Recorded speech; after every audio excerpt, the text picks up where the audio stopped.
to promote state policies and investments that support the local food system. We base our work on the state's food system plan, which is a set of goals and recommendations toward a more sustainable, equitable, and resilient food system. Lots of things from the plan have been implemented in the 7 years since it was completed, but a lot more needs to be done. Farms in Massachusetts still struggle with sustainability. Far too many families are food insecure. We're losing farmland at a rapid pace. And broad inequities in all parts of the food system persist as a result of centuries of systemic racism. But there are bright spots, and we saw during the pandemic just how resilient our local food system can be in stepping up to feed us all in times of crisis. It's hard to think of an issue that doesn't connect with food. Food production, by which I mean farms and fisheries and processors, food distribution, marketing, and even disposal are all deeply connected with issues like public health, climate change, clean energy, transportation, economic development. And as policies are made on these issues, there's opportunities to consider how those changes will impact the Commonwealth's food security. So there's hundreds of bills filed this session that relate to the food system. The collaborative has prioritized 8 of them to discuss this morning, and we're urging all of you to co-sponsor them and help them pass this session. We're going to start out with Senator Commonwealth, who's one of the chairs of the Food System Caucus. Senator? Thank you, Winton. Hi, everyone. As I look in the chat, I am just so moved by the kind of broad, deep, and passionate support of the legislature for food systems, our farms, all the network of bills that Winton so beautifully just introduced us to, right? The purpose of today's call. So I just want to start by saying thank you to Winton. Thank you to colleagues who are here and offices represented. Thank you to the Food System Collaborative, who both keeps us smarter and focused and urges us on, and also is a partner in the work of really charting the next steps for foods and food system, nutrition, health, and all of the intersecting areas. I want to say, and I'm sure many of us are mindful about this, but the White House Conference on Hunger and Nutrition really threw down for us a charge to end hunger by 2030 in the Commonwealth, tackle diet-related diseases, and because of the Food System Caucus, we are going to also do that while strengthening farms, agriculture, and our farmers. I want to say that I'm joined today by many of the chairs of the Food System Caucus, Reps. Dom, Kane, Donahue, Schmid, and Senators Goby and DiDomenico. They're here, or their offices are here, or they'll be here soon. We are a tight-knit group, but we're joined by, about 158 legislators who have joined the Food System Caucus. It's second only to Democrats in terms of its size and number, but I think we have the heart, right? We're bipartisan, bicameral. We have the heart of something even bigger than that, right? Because we're joining together in the legislature to advance bills like the ones you're going to hear about today. I want to also say that this administration coming in and the Massachusetts Department of Agricultural Resources are also similarly committed to this work. So they are, for us, extraordinary partners, along with the Food System Collaborative. So I'm excited about what we're going to hear today, and I'm very deeply grateful to all of you for being here. I'll turn it back to you, Winton. Thank you so much, Senator Commonwealth, and thank you for your leadership and for the caucus's leadership on all of these issues. So we're going to start out by talking about a bill that's related to the Healthy Incentives Program. And for that, I'm going to turn it over to my colleague, Rebecca Miller, who has been leading the campaign on HIP for many years. Becca. Thanks, Wynn, and good morning, everyone. It's great to see you, whether you're on Beacon Hill, maybe in the car or in the district today. I'm going to briefly talk about the Act relative to an agricultural healthy incentives program. The Act is the HIP enabling legislation. It would enact HIP into statute and reestablish the HIP fund, which would allow the program to accept donations and appropriations. For folks who might be less familiar with HIP, HIP leverages federal SNAP funds, by allowing folks with SNAP to purchase up to $40 to $80, depending on your household size, in fresh fruits and vegetables with participating farmers markets, mobile markets, and community-supported agriculture programs. We really appreciate the legislature's support of this program. It's been entirely state-funded since 2018, and was the reason Massachusetts was the only state that was called out in the White House strategy on nutrition and health that was in the lead up to the conference that Senator Comerford mentioned. So we're really excited about the enabling legislation and hope to see it pass this session.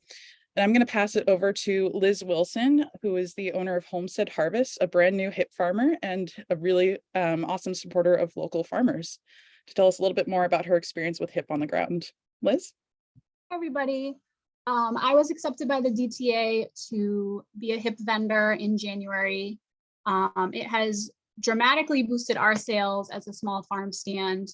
But what has been most notable is the amount of people coming in who don't know about the program, didn't know about this benefit, and really just the gratitude that people are having, especially with the pandemic, food stamps ending in March.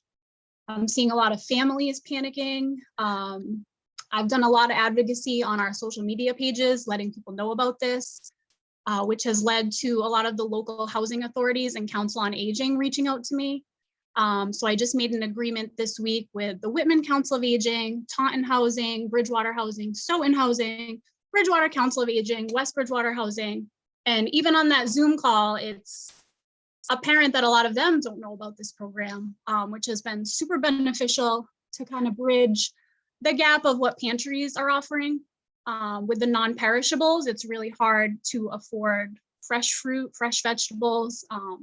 So this program has been really good in helping people maximize their SNAP benefits in our community. I recently started a delivery program.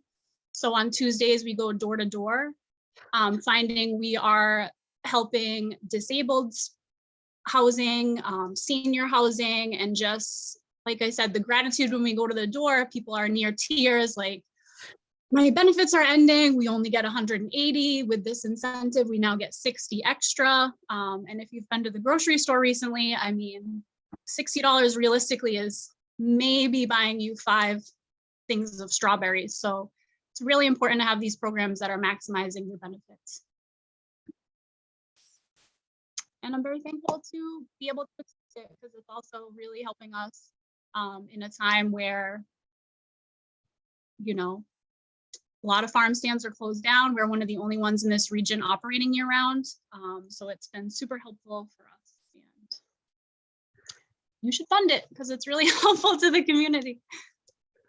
Thank you so much, Liz. And it's exciting to have you and many of your colleagues on board in the program. And that's as a result of a lot of the legislators who are on this call today, and they're championing the program over the last several years and making sure there's enough funding. No one's been championing this program longer than Senator Goby. She was backing HIP long before it was cool. And she has refiled this bill this session for, I believe it's the 3rd or 4th session now. And I wanted to let Senator Goby say a few words about that. Thanks, Winton, and I do apologize. I'm one of those people in the car, although I did pull over, so I'm not driving. And yeah, I think all of us, we've made hip, right? Thank you for the work that you have done on this. And it's great to hear that kind of like personal connection, because we've heard that when we go farm to farm, what we hear from people is expand it, get more, we want to do more with it. And it is such a fantastic program. And I'm really thankful, Wyndon, to the work that you've done, and Becker and so many others. And of course, my legislative colleagues and all the stakeholders that have made this such a successful program. And, you know, we have a lot of opportunities besides the bill that we filed again this session, and with my good friend Rep. Dom on that, on the House side. But, you know, we're going to have a chance to work with this new administration that I do feel is very committed to seeing some great things happening across the board. And so we'll have an opportunity, hopefully, to have that more in-depth conversation with Secretary Tepper, as well as Climate Chief Hoffer, on some of these issues and how they all relate. And we'll wait and see who the next Ag Commissioner is, and we'll continue to put pressure on folks. So thank you very much. This is absolutely one of those win-win programs that everyone can really get behind. Thanks so much, Senator Goby. And you mentioned Rep. Dom, who's filed this in the House. Rep. Dom, wanted to give you a chance to say a few words too. Thank you so much, Winton, and thank you, Senator Goby, for your incredible leadership on this bill. And I am so looking forward to working with you and everybody on this call and in the legislature to move this program, codify it, put it into statute to make sure that it's sustainable and stable. You've heard all the ways that we win. This program connects, nutrition, access to food, support for our farmers, economic development. It's a win-win, and that's why the legislature has funded it since 2017, but we need to make it permanent. And I'm really so eager to work with everybody to make sure that this bill crosses the finish line. If I can, I just want to read, it just so happens I got an email this week from a physician in my district, and I'd like to read it because I think it also speaks to the health benefits of the HIP program. Dear Rep. Dom, thank you for introducing HD 2737 to support the HIP program as a permanent part of SNAP benefits. I work as a physician in a low-income community and have had 4 people burst into tears this week alone when I asked about household food insecurity. People are very worried about the decrease in SNAP payments next month and are desperate for help. I'm so grateful that I can explain the HIP benefits and where to use them so they can support their families. It's a vital part of the landscape of food assistance for Massachusetts residents at this time. I would love to see it expanded, modified, made permanent so that users can get their benefits even after they have used all their SNAP dollars for the month. This would be useful for all families. And if I can, I just want to suggest to my colleagues, one thing I found incredibly helpful in the spring and summer when farmers markets open up is go feel good about the signs that show which farmers are HIP vendors and talk to them about their HIP participation. Who do they see coming using HIP benefits? How does it benefit them as a farm? It's a way to really get deeply rooted in the benefits to our districts, not only to our Commonwealth. Thank you. And thank you, Winton, for all your work on this. Thank you, Rep. And thanks for that suggestion. Becca will put her email address in the chat. Any legislators who want to find out where to go in your districts to meet HIP farmers and talk to them as well as consumers can reach out to Becca. So moving on now, our next bill we're going to talk about is an act to promote food literacy. This is a new campaign for the collaborative this session. And my colleague, Brittany Peets, is going to talk about the bill. Hello, thank you all for your time today. My name is Brittany Peets and I work at the Massachusetts Food System Collaborative, and we've been working on this project to expand food literacy in K-12 schools in Massachusetts. We're really excited because we feel like this is a critical skill for students to learn, to make connections with their life and nutrition, agriculture, food justice, and culinary skills. But we've seen through talking to many teachers throughout the state that not every student has access to this because it's not required in the state frameworks and it's often not tested on the MCAS. So we'd like to support this bill because it would make it would add food literacy to the list of things that are required for students to learn about. It would also help teachers implement this by providing DESE with some funding, a trust fund that would go to schools to help them fund materials for their programming. And then it would also ask DESE to identify high quality lessons and provide professional development to teachers. So we're really excited because we've seen that food literacy is happening in various classrooms and cafeterias and school gardens throughout the state. And we'd like to make sure that every student has access to this. So we've actually invited one teacher who's doing phenomenal work in food literacy to talk about what this would mean for her and other teachers like her. So Anna, I'm going to turn it over to you. Great. Thank you so much. Hi, everyone. It's an honor to be here. I'm very excited. My name is Anna Sinar, and I teach at Innovation Academy Charter School in Tingsboro, Massachusetts. I've been teaching for 11 years, but for the past 5 years, I've been lucky enough to be able to teach a full year lab science course called Sustainable Foods and horticulture systems to 11th and 12th graders. And I know how incredibly lucky I am to do that because it is very rare, and other teachers are telling me this all the time. So just to give a glimpse of what food literacy in action can look like, and there's so many different models. In our course, we explore the past, the present, and the future of our food system, both locally, nationally, and globally.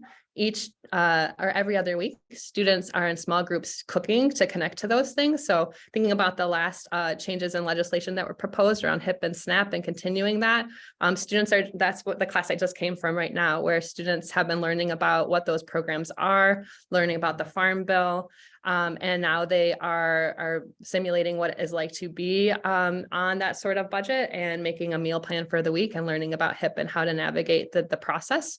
And so oftentimes the topics that we talk about in our class, even the idea, the word food system, these are students that are going to be graduating from high school. They've never heard those terms before. And for something that affects us all so deeply, that is concerning. So I have students who, have already applied to colleges and know where they want to go. And because of our course, have changed completely, saying they had no idea that there are careers in things like food policy and advocacy and farming and tech, and just have had very narrow ideas of what farming and growing food looks like. And we need more folks like that.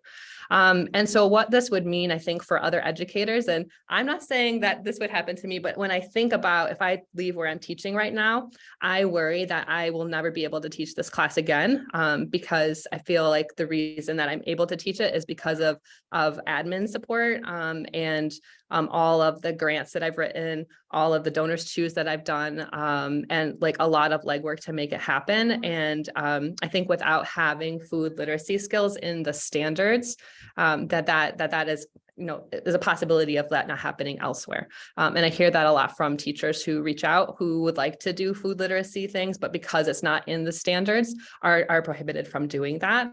And there are a lot of great programs that are doing after school gardening camps and things like that. But I would like to see it. Every kid K through 12 has the experience to learn about their food system that connects to their lives, to their communities, and those things. So. Yeah, thank you so much. I really hope you encourage promoting food literacy. I also am a biology teacher and teach the biology MCAS, and I'm very, very well know if it's not in the standards, it's not focused on as much. And so, making this front and center as a priority for our state, I think is critical. Do I have one more moment, Brittany? Okay, cool. The other thing I'd say about why I think that this sort of education is so impactful is during pandemic learning, when we were all on Zoom, my food systems classes, they continued. Everyone came every single day, and said, like, even students who were here past the pandemic in person have said that is the most important class that they've took. So I think that speaks to the importance of this type of education and experiences that students are really craving to learn about nutrition, learn about what's happening in our communities, because it endured through some of the most challenging learning setups that we've had. So thank you for thinking about it. Thank you, Anna. What a great example of what this bill is trying to promote. So this bill has been introduced by Senator Lewis and Rep. Vargas, and Rep. Vargas is beaming in from his car. And I wanted to give him a chance to talk about the bill and why it's important to him. Sure. Thank you so much. And apologies that I'm from my car here. I will be brief and just say that this bill is incredibly important for us to make sure that every student across the Commonwealth understands where their food is coming from, why the food that they eat is so important to their health. This felt like a natural progression from our civics education bill. As many of you know, we worked really hard to make that a mandate across the Commonwealth. And what could be more important after ensuring that students are set up with the tools necessary to be responsible citizens, then ensuring that they're set up with the tools necessary to know where our food, something such as essential as our food, comes from, and the nutritional values that they should have in school and moving forward. This is also incredibly complementary to our universal school meals legislation. We felt that this was a great opportunity for us to highlight the importance of not only getting food to every student, but ensuring that every student understands where their food is coming from, the jobs that are out there in the food system, the farm workers that are working day in and day out to provide this food. This is such an intersectional issue, right? It's educational, it's health, it's economic. It's also about the resiliency of our region, right? When we think about the fact that, yes, there is going to be another global incident, whether it's a pandemic or some sort of challenge or a climate related challenge, we have to ensure that our students, our residents, our communities are set up for resiliency. And a key part of that is our food system and making sure that our food system is able to provide for everybody here, no matter what happens at the global level. And so I think this is a critically important bill for many different reasons. As I mentioned, it's intersectional, and I'm excited to lead on this with my colleague, Senator Lewis, and appreciate all my colleagues that are here today as well. So I'll kick it back to you, Winton. Thank you so much for your leadership on this, Rep. Next up is an act promoting equity in agriculture. And for that, I'm going to turn it over to my colleague, Norris Guscott, who runs the Collaborative's Ag Equity Network. Norris. Thanks, Winton. Hi, everyone. Pleasure to be on the call today and great to see you all. I have a lot to say, so bear with me. Make it as quick as I can. So I'm going to give an overview at the issues of hand regarding ag and equity, how it plays out in our state's ag system, and how our bill S611 H498 will begin to address those issues. So ag and food inequity are issues that impact BIPOC communities across the Commonwealth. For example, BIPOC communities suffer food-related diseases at 2 to 3 times the normal rate, and fresh, culturally relevant produce still struggles to find their way into communities.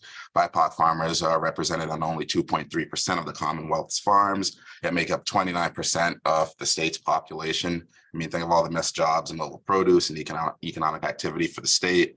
And there's little to no relevant data on BIPOC-owned farms that looks at areas such as profit, land ownership, rates of loan received. And these numbers are vital for decision-making for grants and the ability to provide equitable ag policies. So our bill begins to address the root issues we previously discussed. I know I always say this, but it doesn't just create another commission. It's way deeper. It represents an opportunity for MDAR and all vested stakeholders to stake build with BIPOC farmers and communities to address issues in an equitable and collaborative manner, which is super key for building trust and lasting impact on many levels.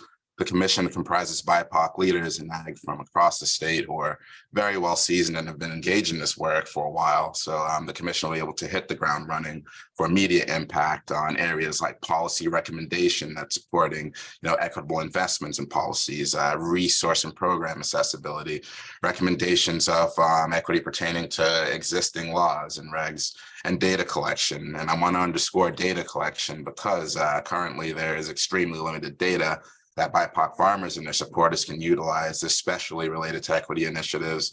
It's problematic, obviously, because this makes decision-making hard in that area.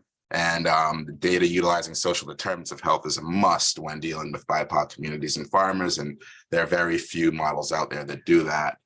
This commission, one of the charters would be recommending strategies for data collection, benchmark development, and targeted outreach and grant making. Overall, we believe this bill contains language that will begin to address these root areas of inequity. We can't have a thriving Massachusetts if we still have inequity in our food system. We must, and I know we will do better.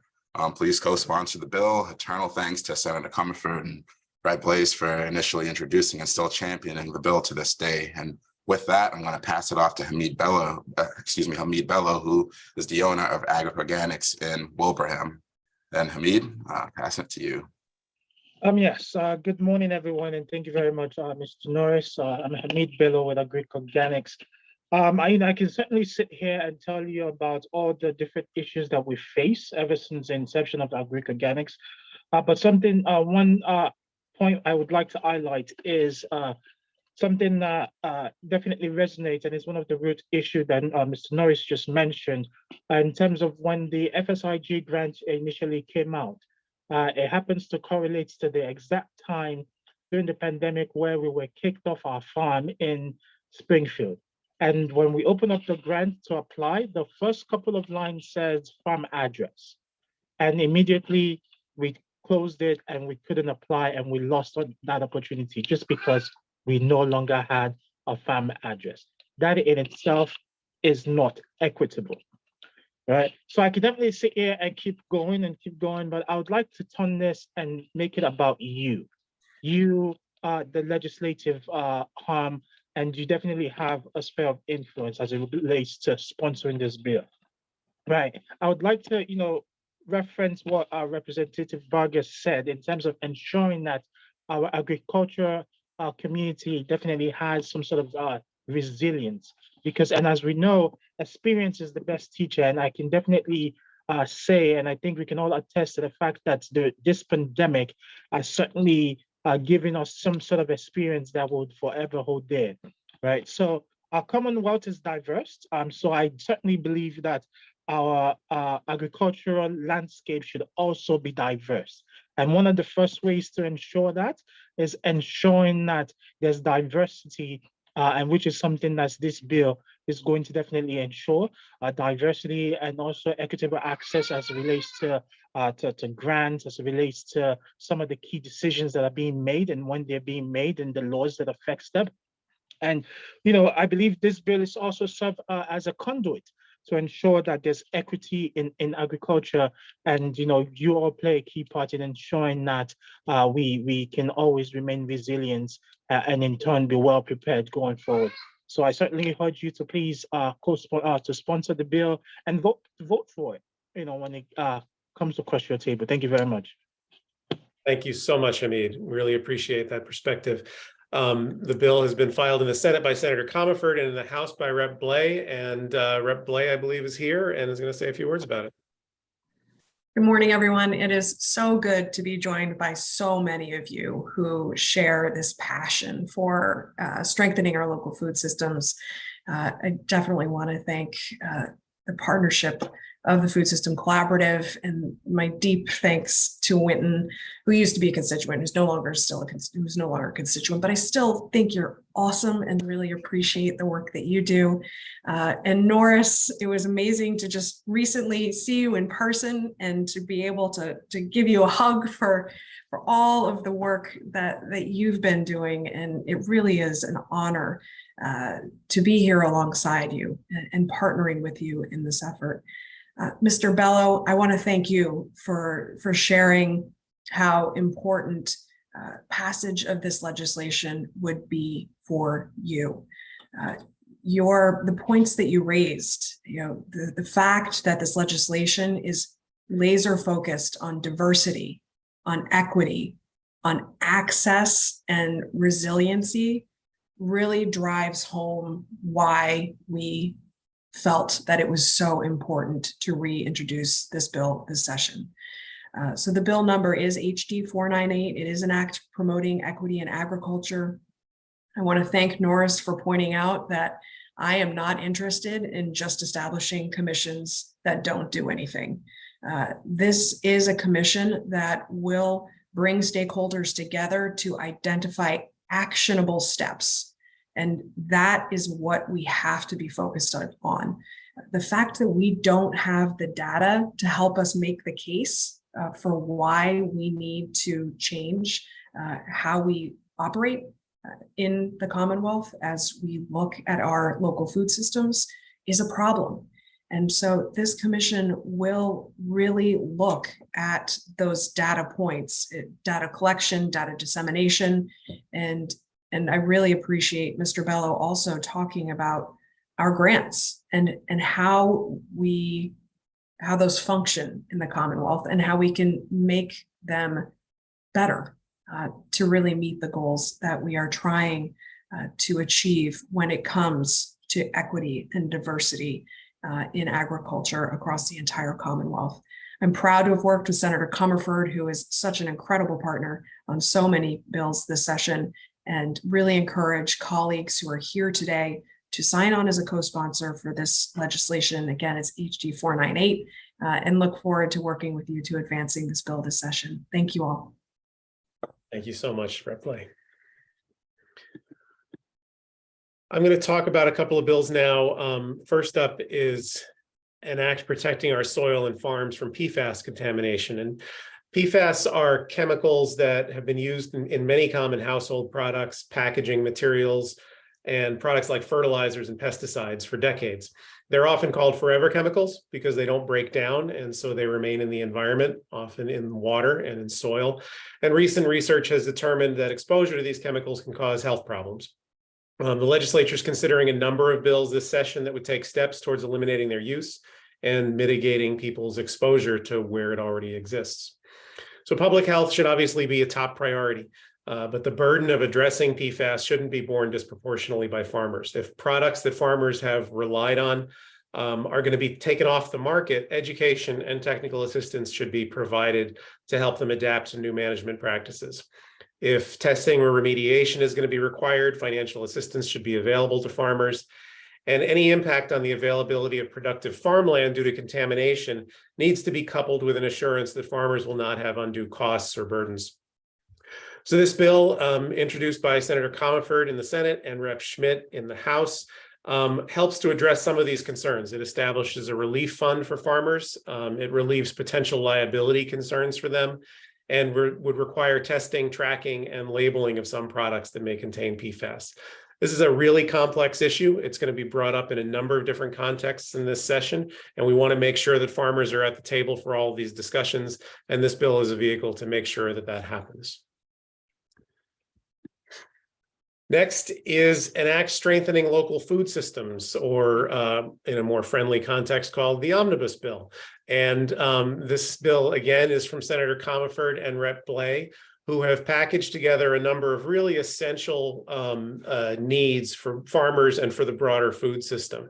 Massachusetts farmers earn less money than they spend producing food for us, and we have some of the highest costs in the country for land and for energy and for other inputs, but farmers have to compete with prices that are set by the global markets. Farmers contribute to our food security, to our environment, our climate goals, and to our culture, and so they need supportive policies and investments from the state. And so, among other things, this bill will establish a state staff position to coordinate food programs among agencies, create a non-regulatory circuit rider program in the Department of Ag Resources to assist farmers and inform them about state programs and funding opportunities, establish a program through which MDAR can acquire and hold farmland for the purpose of protecting it, establish a next generation farmers fund to provide grants to educational institutions that are teaching beginning farmers, and direct MEMA to consider food production issues in its emergency preparedness planning efforts to mitigate the impacts of food supply chain disruptions. So we encourage you to support this bill. This is docket 875 in the Senate and 1801 in the House. And I'll put a link in the chat to all of these bills. I know everyone's furiously writing down everything. We'll also share the slides with everybody after this, as well as the video, because we're recording this as well. Next is a bill to address food waste, and I'm going to turn this back over to Brittany, who's been leading this campaign for many years. Brittany. Thanks, Winton. Yes, so this is a refile of a bill that we've been supporting for several sessions. We do a lot of work around reducing food waste across Massachusetts, and we're really excited about specific components of this bill because it addresses some of the challenges that have been brought up by people who are donating food as well as people who are receiving food time and time again. So we focus on food waste because, as you may know, about 40% of food in this country is wasted. And we also know that a lot of people in Massachusetts are food insecure. One way to kind of address this is through food donation. So that's donating food that's still edible from farms, restaurants, and grocery stores to nonprofits or people who are food insecure. So one of the challenges is that businesses are concerned that they'll be liable if someone eats their donated food and gets sick. So this increases the liability protection for food donors, especially those who donate directly to people.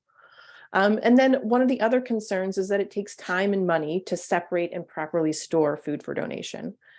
So this bill would address this by establishing a tax credit for farmers who donate crops.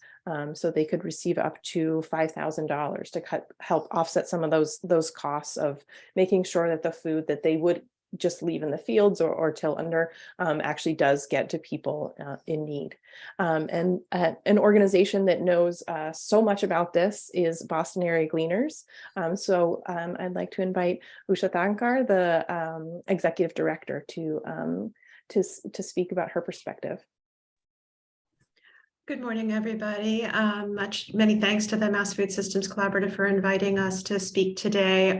This is it's interesting. I'm supposed to talk about this bill. I'm just going to put in my plug for all the bills. All the bills are great. You should support them all because there's so many different ways in which they touch the work that we do. But I'll keep my comments on this one. So as Brittany mentioned, I'm the executive director of Boston Area Gleaners. We are an organization that works at the intersection of food waste and food insecurity, specifically on-farm food waste. It's our truck in the picture there.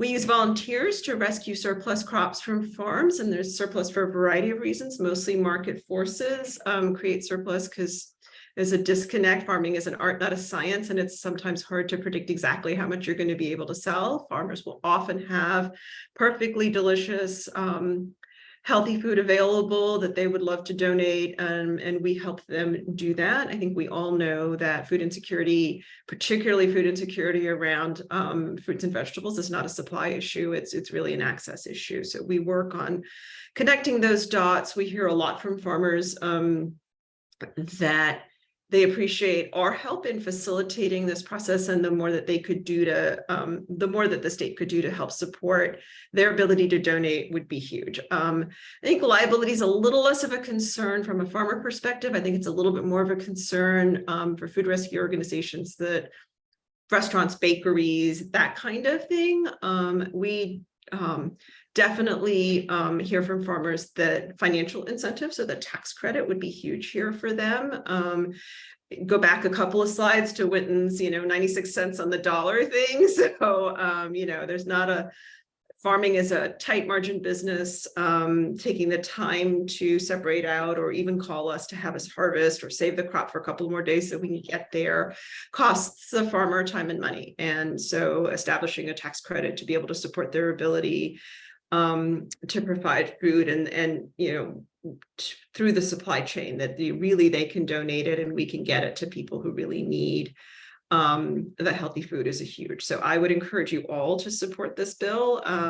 As Brittany mentioned, we've been trying to get this one passed for a while, and it feels on this end of the world like this seems critical to supporting the food system across the board. Thank you.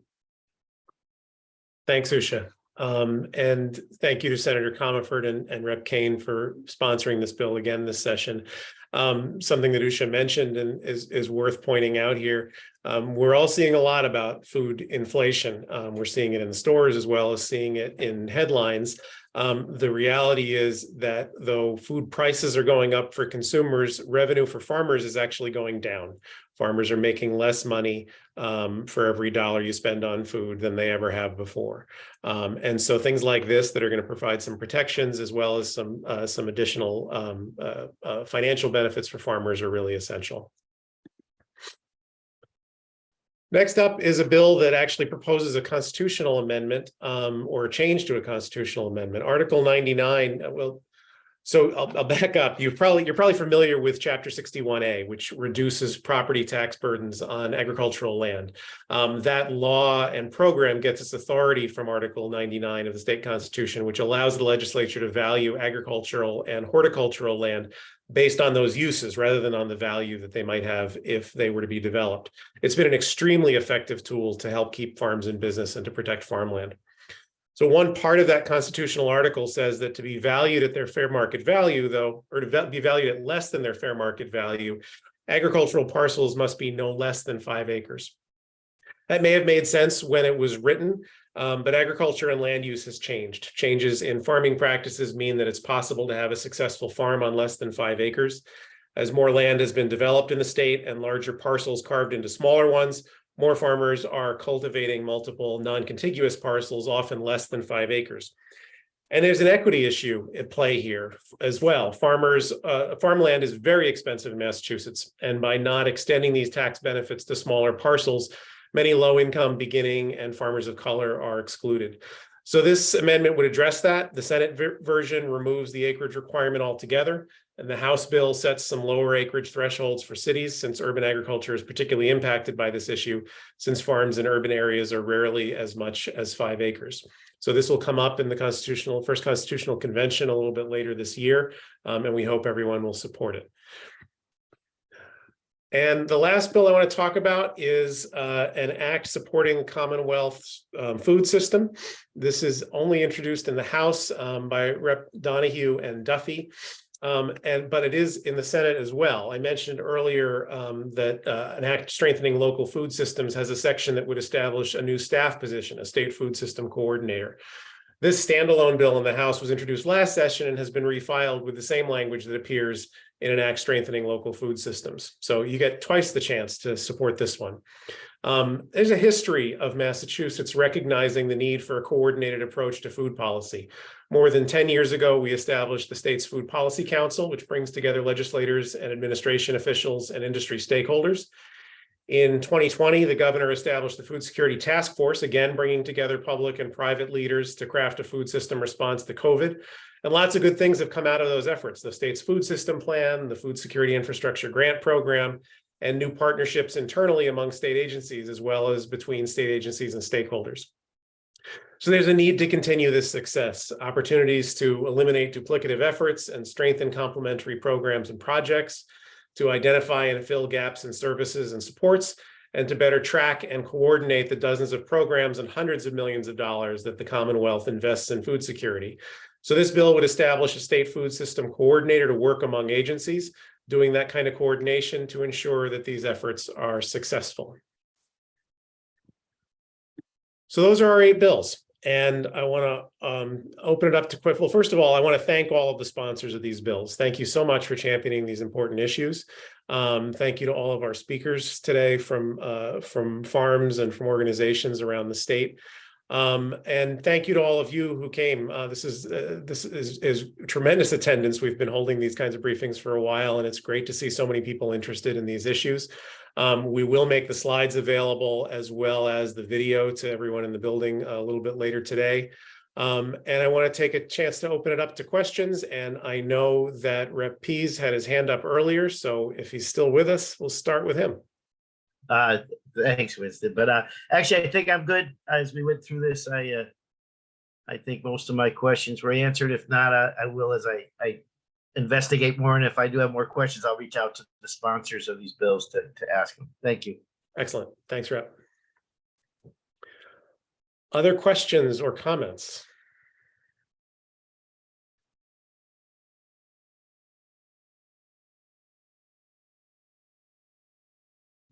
Winton, can I just jump in super quickly? Yes, please, Joe. One thing that I didn't mention, but was alluded to numbers of times, but I just want to crystallize it for us. The White House Conference on Hunger and Nutrition, as I said, laid down this gauntlet. We're going to end hunger in the Commonwealth by 2030. We're going to tackle diet-related diseases. And here in Massachusetts, we're also saying that we're going to do this by strengthening farms in the food system. That's all great. Thanks to Project Bread and many allies. We are translating the calls to action from the White House report into pillars of work here in Massachusetts. And many of the bills that you heard about, fit into this larger strategy. So as we think about supporting this slate of the collaborative's priorities and all of the great folks who are leading these, we can also think of ourselves as channeling the kind of strategic work that is called for by this White House conference. And the Food System Caucus, again, many of the chairs, actually virtually all the chairs are here today. The chairs are looking at these bills as component pieces of this larger strategy. So they are both separate and good in their own way, right? HIP, for example, is an enormous favorite of the legislature, but they are also part of this larger and I believe will be winning strategy in the Commonwealth. So I wanted to add that because they look separate, but they're all connected as we move forward. Thank you for that, Senator. If there are no other questions, I will we'll wrap this up and I'll let everyone get to start co-sponsoring everything. There's some email addresses and links in the chat if you want to catch those before we sign off. Otherwise, thank you so much and have a great day. Thank you.